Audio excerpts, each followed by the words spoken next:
正所謂天有不測之風雲，人有旦夕禍福。有陣時明天同埋意外幾時嚟，真係唔知道嘅。咁架車呢，有一日突然間俾人 hit and run， 佢撞凹咗我右邊嘅車身同埋車門嘅位置。咁又要去維修保養啦，又要噴翻油啦，都使咗500幾磅㗎。咁所以咧都決定咧裝翻個車 cam 去保障自己㗎。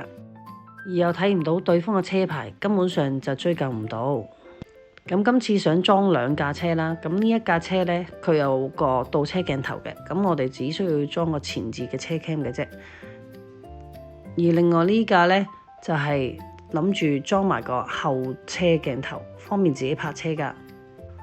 因為喺香港都冇揸開車，對於車 cam 咧都唔係好熟悉嘅。咁好彩咧識到 Billy 啦，咁我問咗佢好多有關車 cam 嘅問題，佢都好好啊，解釋得好好，同埋咧話俾我聽喺邊度可以買，本地都有得買嘅。咁但係佢有一啲用開嘅車 cam 咧，覺得唔錯，都推介咗我喺淘寶度買。佢唔介意我喺淘寶度買，然之後運過嚟，佢再幫我裝。咁最後咧就買咗一隻佢推介嘅叮叮拍。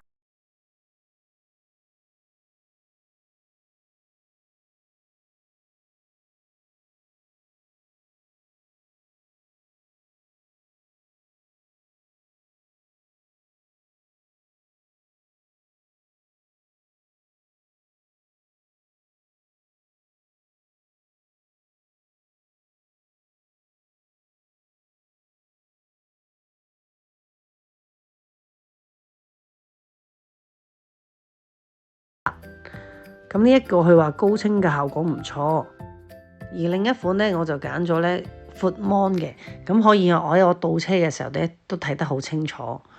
咁首先裝咗黑色呢一架先啦，因為呢一架呢就比較簡單啲，只需要安喺前面啦，同埋插翻喺煙斗嗰度。都有人同我講其實自己裝都得，咁但係呢，以免自己呢整爛架車啊辛苦。呢一架車終於都安裝完成啦。